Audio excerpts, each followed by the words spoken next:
Okay, so we know now that with the issue going on in the United States with police brutality, people are getting fed up with it.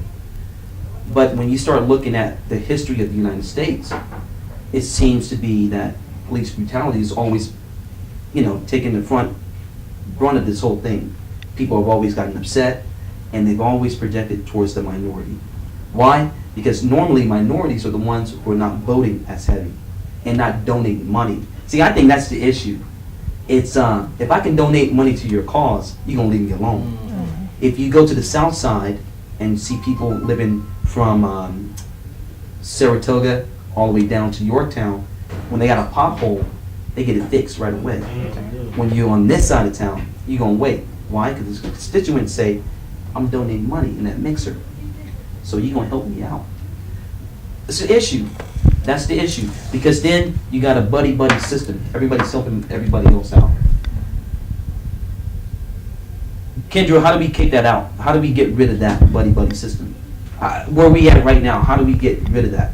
I don't know if there's a right way to do so, because like you said, it's always been there. Like, it's always been this, what can I do for you that you're going to turn around and do for me? It's always been like that. Like, you can take it back to with your kings and queens. It's always been a give and take type of thing.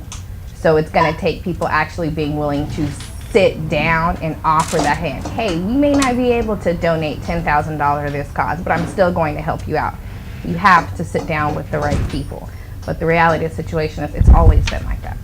All right, so now that being said, we know now that if we don't start voting, if you guys don't start voting and teaching the young ones to vote and read, then the system keeps going. It's an endless circle, right?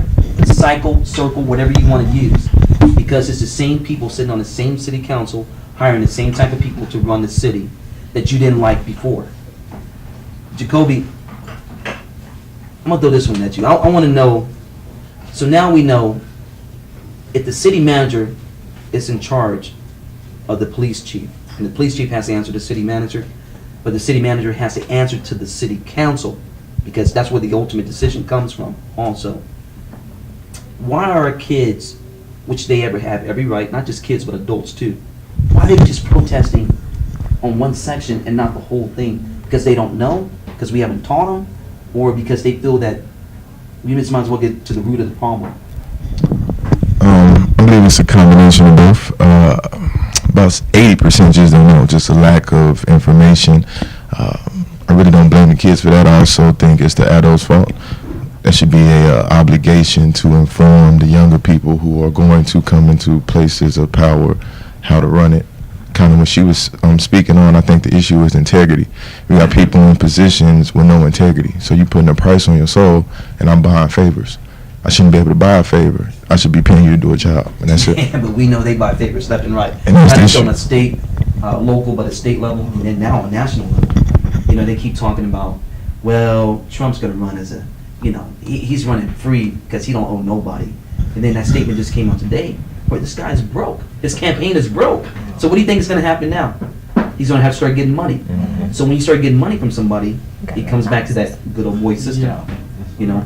So, man, that was a good touch, because you're right. If we don't teach them the whole judicial system, or I think their vote counts more on a local and state level than it does on national. I know it does count in national, primaries and whatnot, but you can actually dictate what judge and DA you want for New Essex County. You have that right to do so, especially in this city. You can do so. But they had the Black Lives Movement march in front of CCPD. I didn't see them go to the courthouse.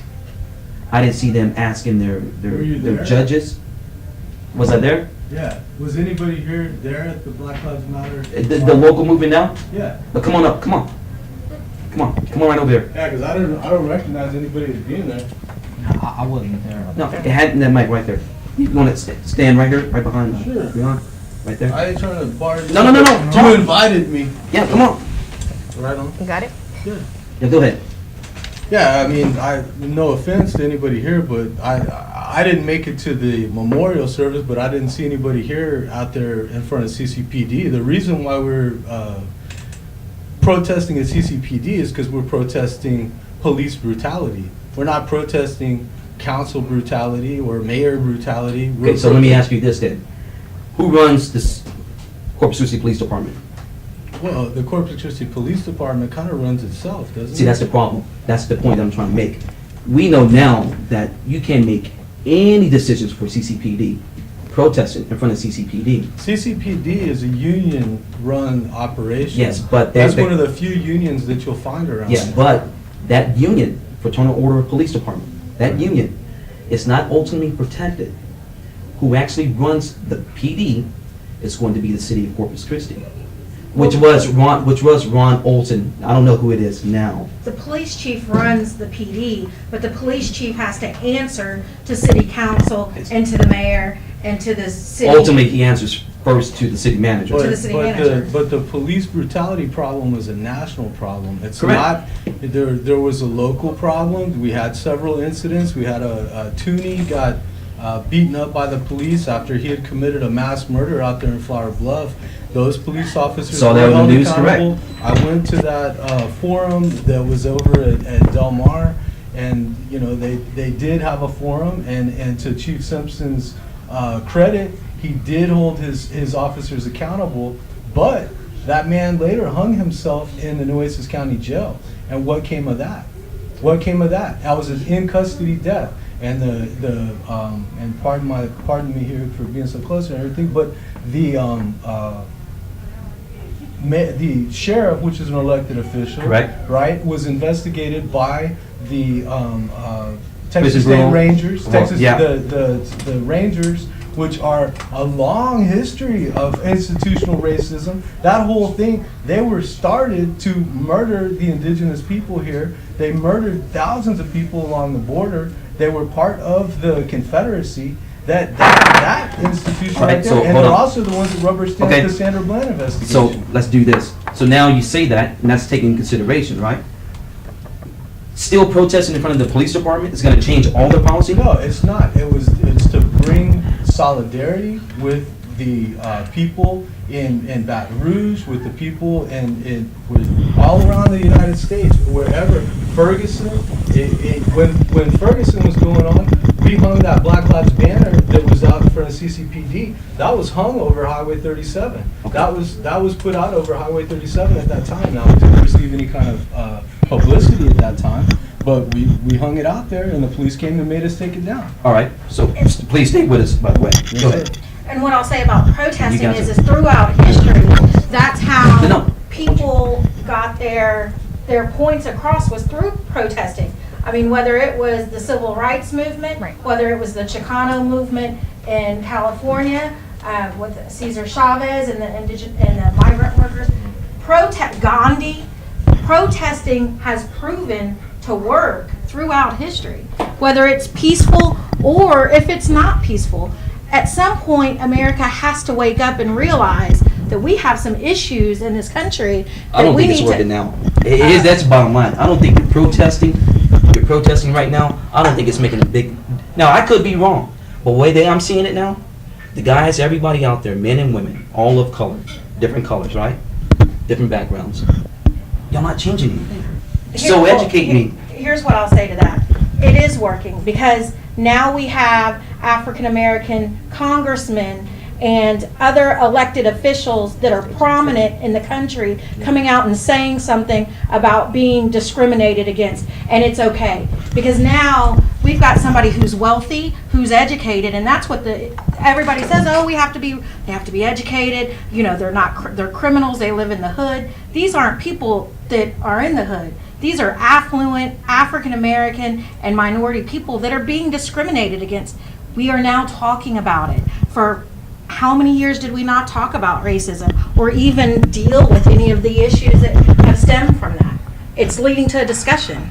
I just want to respond to, what's your name, I'm sorry? I'm Chris. Chris, he asked the question, you know, what were we doing in protests? I honestly, I'm not going to say I don't believe in protesting, but that's not my first line of action. I do think it's a two-piece thing. The protesting doesn't really change anything, but it brings the awareness that causes change. Nothing's really changed outside. It's more of an inside thing. So I respect anybody who goes and protests, but the real work is done behind the closed door. So I think it's kind of we need to work together. You know, it's the protesters shouldn't be asking other people what are they doing, and the people that aren't protesting shouldn't be asking the protesters why they're doing that. It needs to be a collaboration for a common goal. And my issue with protesting is that we've been protesting for 700 years. Yeah, I'm just tired of it. For 700 years, we've been protesting. And still, today, our kids can walk from the store with a pack of Skittles and get killed.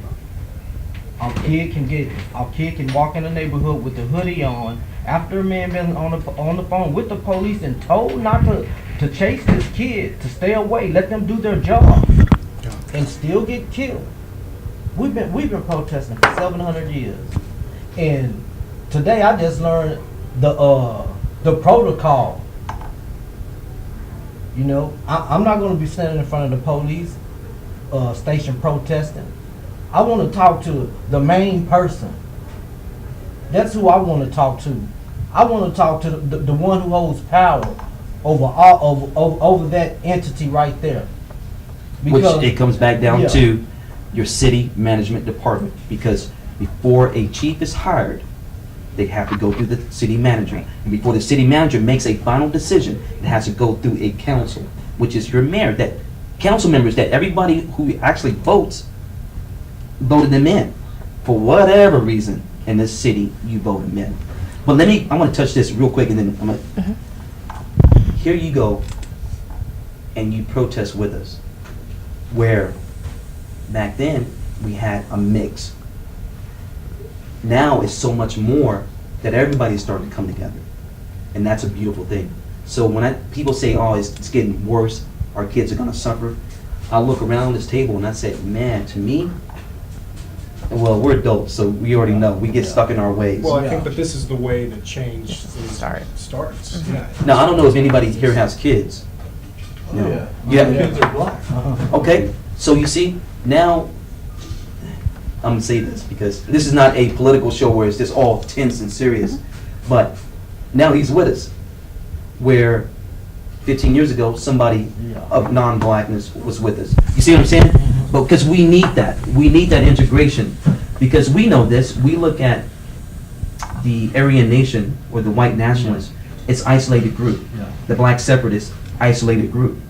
And you feel uncomfortable. You can't make a change like that. But here, you can make a change. Because he brings something to the table where he's going to kick it on one end. And like you said, you fill it in on the back end. I think that's where we're messing up. It seems like we're going extreme left one way or right, and none of us are meeting in the middle. So I always argue. Now, I always want to be educated. So that's why I bring the panel together. It's got to be a way to teach our kids to stop being athletes and entertainers, and more so to be better judges, better council members, if so the case, better ministers, teachers, all of that. It's got to be a way, because I am sick of seeing young black, young brown, and other minority groups, and now we're actually seeing young whites come from a different side of the tracks. They get shunned upon, okay? Because they don't come from that particular money flow. Yeah. Right? Can I respond Yeah. to some of this? Yeah. Okay, so my saying, if y'all were there, now it's not up. I'm not here to criticize you for not coming to that protest. That's not for me to say. How you carry about your lives, that's up to you. I went there out of my conscience. Whether you go there out of conscience or not, that's up to you. I'm not trying to criticize y'all. I'm trying to be supportive of the Black Lives Matter movement, which I've been involved with since Ferguson. Okay. Nice. And so but I'm also involved with the Hillcrest neighborhood and trying to bring justice to what goes on over there with the bridge going through there. I spent a lot of time in the archives digging up what the white supremacy has done in the past and what continues to do today to neighborhoods of color, to people of color. All right, so there's a long history here of racial discrimination, environmental racism, and these different things that must be addressed. I can't address all of it. I can give you a historical background. I can wipe the whitewash off of history and say and try to bring awareness to the real history that's happened. But I just want to say one thing, is that when we talk about protesting, one of the most American protests that you'll ever hear about was they were breaking the law, and that was the Boston Tea Party. And they went and they seized private property, and they destroyed private property. And so whenever we're No talking different about, from Oregon, by the way. No different from Oregon. well, They didn't protest, well, but they seized that building. but You that saw the was, difference. that was public, but that was public property. Okay, that's the difference. But a federal building. But federal building all belongs to us. So that's I want public property. So hold on. So Go now, and seize the means I'm of being for that. production. So if it's a federal building, Right. because then we could say NAS Corpus Christi is a federal building, which it is, Right. but we can't just go on that base, and we just can't take any building we want. I agree. So, but if Memorial you- Hospital Could, belongs but you to would us. have consequences. Well, oh yeah, we're gonna have some consequences. I mean, you can do, but you can do Yeah. anything. Yeah. You would just have consequences of your actions. Right. Anyone can do anything. It's, do you want to suffer the consequences for doing what you're doing? But Chris, let's go back to this, because that Hillcrest, I didn't even think about that, but I'm on the fence with that, you know, because some of those houses in Hillcrest, they really should go, you know, some of those, and then some homes have been there for a long time. People have been there, family members still over there, been there a long time, That's a lot of difference. and they're not giving them, I don't think, fair value for what that home's, and you're right, but we know that that project's gonna take place, no matter what. Yeah. Now, of course, it's getting off the subject, but that was a good point, because, and here's the deal. You and me can protest all day, and you know what I'm saying. We can protest all day, but sometimes we need our brothers and sisters from outside that circle to help us out, because then you bring awareness in. Because unfortunately, I think people on the outside are so blinded. They're sheep.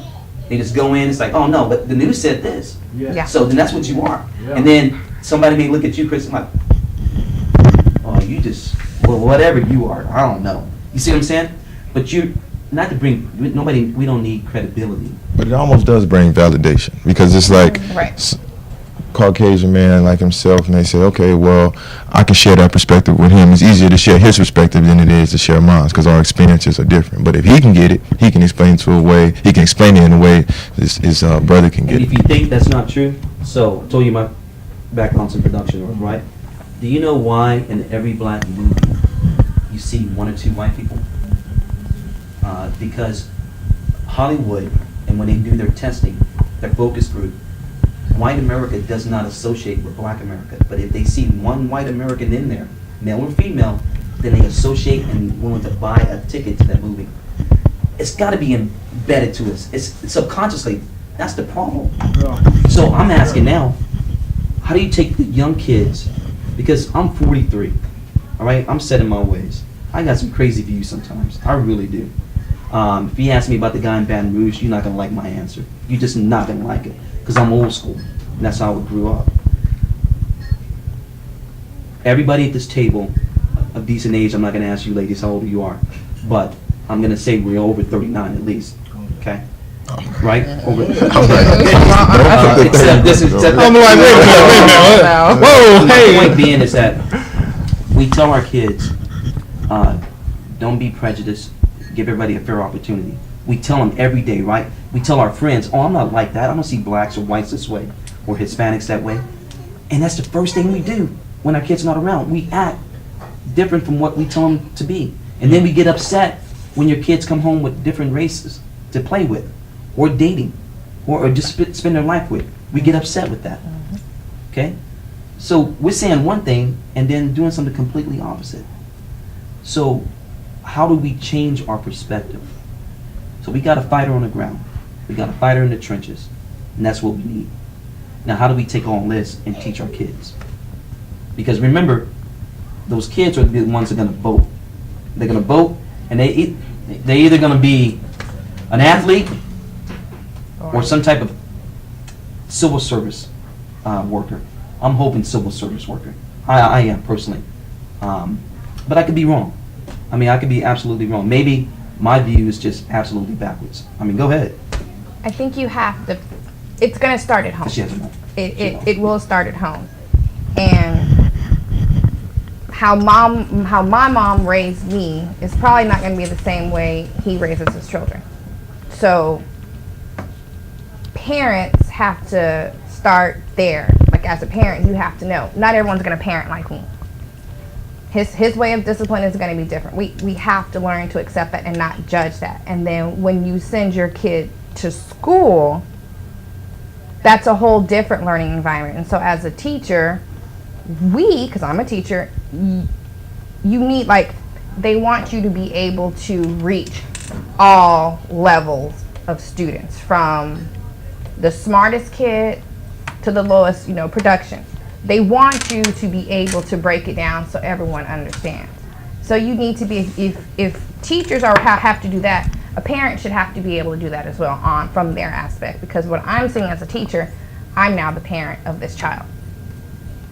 So And David so- Brown said you're asking the police department to do too much. Right. Now we're asking parents, as parents, we're asking teachers to do And so if too you're much. expecting teachers to go to bat for a student, okay, well, this happened, where's your mom? If you're expecting the counselor to constantly be there for this child to vent to, cry on their shoulder, help me with this, what is this parent for? And I'm not saying that's every single parent, but you're only getting me as mom from 9 to 4. What happens after that? And so I think as parents, and I'm not a parent, you have to be willing to look at yourself and say, what am I doing? Because my mom is 66. I've caught things that she said and I've been like, did you really just say that? Okay, you did. But yeah, she sat in her ways, but at this point I'm like, you know what, Mom? That's not right.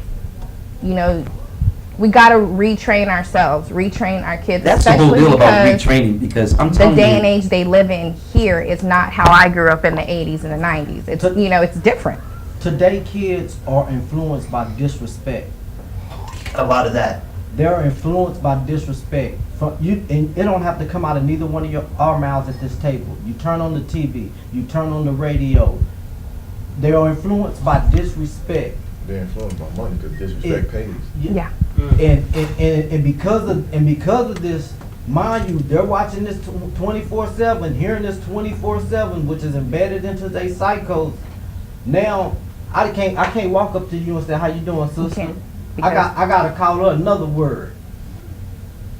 I can't walk up to this brother and say, "How you doing, King?" I gotta call him another word in order for us to even be able to communicate. Then let's piggyback off of that, because I think honestly, Black Lives Movement got hijacked. I think it's gotten hijacked. I think that the movement itself has lost its substance and its bigness. Yeah, I'm gonna tell you where it lost. Not because of the people who decided to stand up for. The media did it. Okay, and it's like using the N-word. Okay. Oh, we're quick and grab to use it, and then get upset when somebody else does it. So it gets hijacked. It gets hijacked. I said for the longest, Black Lives Movement, they're gonna do something positive. Until you got some radical individuals out there who decided, well, what you're doing, Chris, ain't good enough. Now I'm gonna take it up a notch. Well, no. What if they were doing it? What if what they were doing was a positive movement? Somebody came from left field and decided, well, it's not good enough for me. Like in every other group that's out there.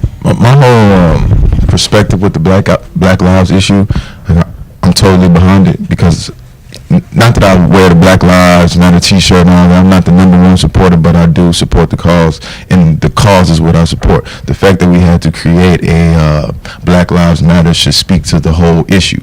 If I have to emphasize to you that my life matters, I don't need you to say all lives matter, because obviously it doesn't. I don't need you to say blue lives matter, because we know that, but I'm emphasizing my life matter because I'm tired of getting killed all the Which is time. your God-given right in this country. See, they talk about, well, Black people just need to fall in line and just get along if you want to be American. But it's okay to be Italian Americans, right? Polish Americans. And if you go to New York City, it's a heavy culture of that. Sections dedicated just for that. That's what I'm saying. It got hijacked, but when, where, and how you get it back on track? Because I think it's a phenomenal movement that's going to do great things. But if it keeps going left field like this, it's like the Klan, and now they break off to do different things. divisions of the Klan. Okay, it gets hijacked. It gets hijacked by one individual. So, Can I respond to that? yeah. Okay, the Black Lives Matter is not it's not a ultra led by one person. It's a lateral hierarchy, and people are working autonomously in different locations and creating their own protests. And you want to talk about respectability politics. Okay, the young man up there in Minnesota, what was he doing wrong? He wasn't doing nothing wrong. He was abiding by the law. What did that get him? It got him shot several times, didn't it? You can't be respectable enough for the white supremacy to let you live. It don't matter. You can dress however you want, have the job you want. This lady right here, she's an educator. Sandra Bland was going to college. Sandra Bland wasn't doing anything. Sandra Bland she didn't even commit a crime. And when she got drug out of her car, got her face slammed on the ground, and got murdered in that jail cell. And what did anybody do about it? They hid it. They said, oh, well, she killed herself. And I got news for you. That's a lie. That's a big old lie. And that noose, I got pictures of that noose on my phone. They never did no testing on that noose for fingerprints. Where are the fingerprints on that noose? If she tied that noose and she killed herself, where are the fingerprints? There are no fingerprints. How come they never tested her rape kit? The guy who was her jailer he went to trial for 3 different rapes and was acquitted, right? That 3 different rapes and was acquitted. And they put him to work over there. He lost his job in Harris County, but he went over there to Waller County. Which they do. And you're right. They bounce around. Correct. They bounce around, and he doesn't have an L3 on file either. That's the mental health evaluation that all police officers are supposed to have up there. If you go look it up in Houston, Texas, just this week, the psychologist that was doing the mental health evaluations for the law enforcement up there in Houston, Texas, pled no contest or guilty to falsifying thousands of forging.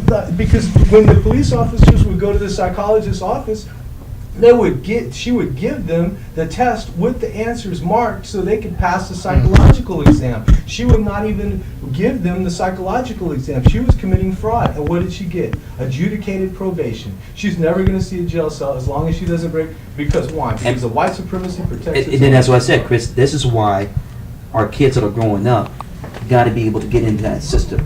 They got to stop being athletes and entertainers and start being another level, because we know this for a fact. No, I'm not going to mention names, but ex-wife's a New Mesa County jailer, and you got to be licensed now, right? It's more extensive now. But she tells me that whatever she says, bringing up inmates from the jail to the courtroom, whatever she wants or he wants, the jailer, whatever they want to tell the bailiff or the judge goes with that. If you're an inmate and I'm escorting you, or vice versa, and I put my hands on you, whether I did it or not, he can say it, and it's a 9 to 10 times chance that judge is going to believe him.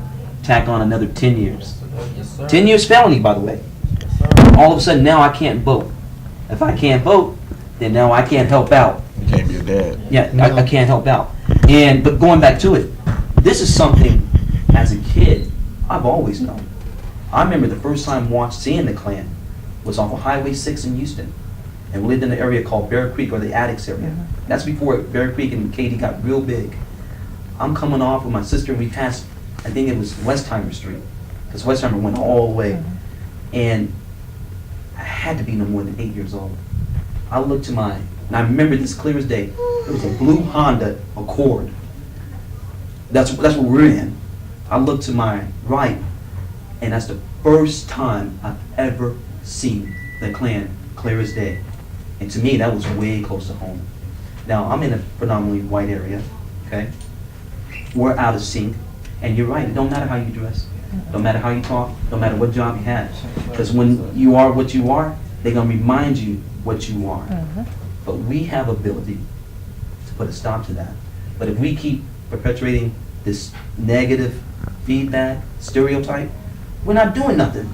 Now, may I say, because I've been listening to the conversation, and I guess I want to see on the other side of this to provide some clarity. Are we saying that the Black Lives Matter movement protesting isn't enough? And if it isn't enough, what is that next step?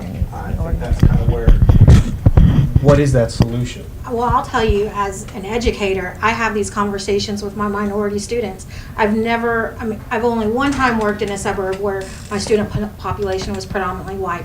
I taught off of West Airport in Chimney Rock in Houston, where I was the only white person in a classroom. And it took a long time for my kids to warm up to me. But once they did, and they knew that I cared, I had these conversations. I had the conversations with them and said, hey, look, I know it's not right, but society's going to judge you. Society is going to do this. Are you going to perpetuate that stereotype and allow them to make you that, or are you going to make the choice to change and to be different? And working in rough urban areas, and now I'm in a rural area that's Hispanic, I want my kids to know that it's what they choose to do with their lives. You can't fault a child for being a product of their environment. Nope. I just firmly believe that. I'm one. I can't hold a 16-year-old accountable for wanting the latest Jordans and going out and stealing because that's what everybody else is doing. That's what he wants. That's what he sees.